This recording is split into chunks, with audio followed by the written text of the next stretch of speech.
Claudie, tu peux dire quelques mots sur quelle position ils prennent dans le Soyouz pour subir le choc, là, recroquevillés, les rétrofusées. Bien Oui, sanglés. ils vont se préparer. Ils sont bien sanglés de toute façon depuis le début. Et voilà, ils savent qu'il va y avoir un impact. Ils savent aussi qu'il y a à la fois les rétrofusées, la levée amortissement du siège, et puis la mousse qui va les protéger.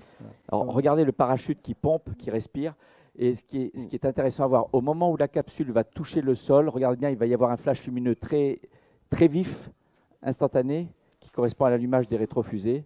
Et après, la fumée. En fait, c'est comme un coup de fusil. Hein. Les rétrofusées, c'est comme si on tirait un coup de fusil. Oui, je sais, au cas où il se trouverait dans la steppe et qu'ils aient à se défendre contre les grizzlies. Bien. Eh bien, au moment où nos astronautes vont toucher le sol, nous avons le plaisir et l'honneur de recevoir Monsieur Macron, le président de la République, qui arrive au moment pratiquement exact où il va y avoir le toucher au sol de nos astronautes sous leur capsule, dans leur capsule Soyouz. Donc, continuons à suivre les images.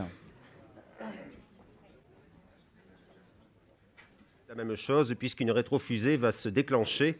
Et ensuite, nous verrons donc la capsule et l'écoutille qui va être ouverte et Thomas qui va sortir. Voilà.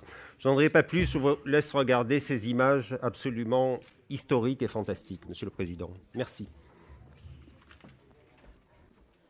Bien, merci, Monsieur Le Gall. Médicale qui est là-bas sur place, et je sais que nos collègues médecins de l'Agence spatiale européenne sont sur place pour les accueillir et voilà, faire les premiers éléments pour les remettre en forme. J'avais une question, puisqu'ils ne sont que deux. On arrive. On va voir bientôt l'impact des rétrofusées.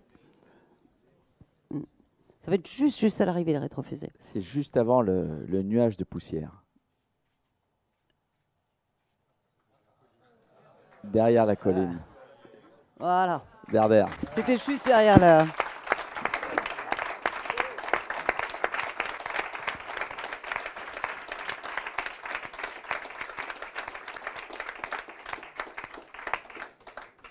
Donc voilà, Thomas Pesquet est revenu, il est au sol.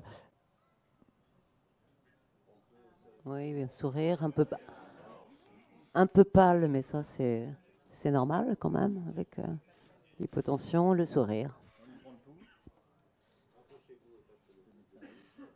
Non, c'est Godard. Brigitte, c'est Brigitte, à droite.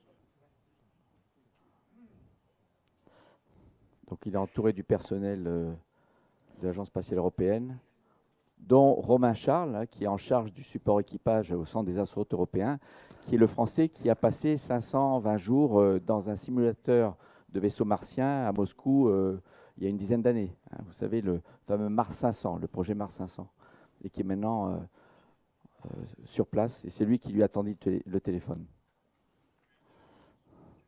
Ah.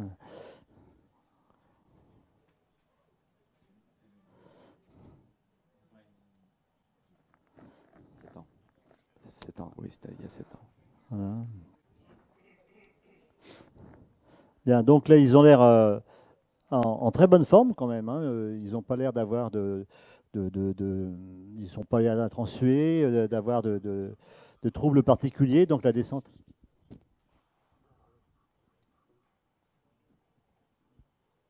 Thomas ?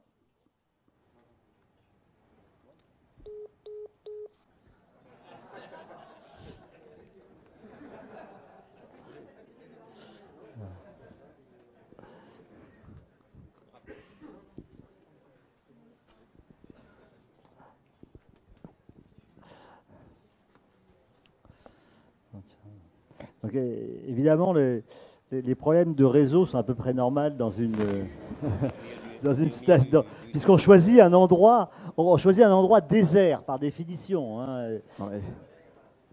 Donc, non, mais c'est le réseau ici, c'est ici le réseau ici. Et la salle de l'espace, effectivement, est juste assez protégée des interférences avec les réseaux.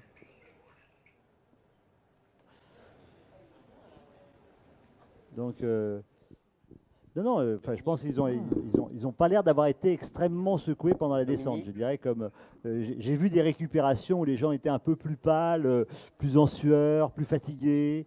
Je vous le passe. Là. Thomas? Allô? Oui, Thomas?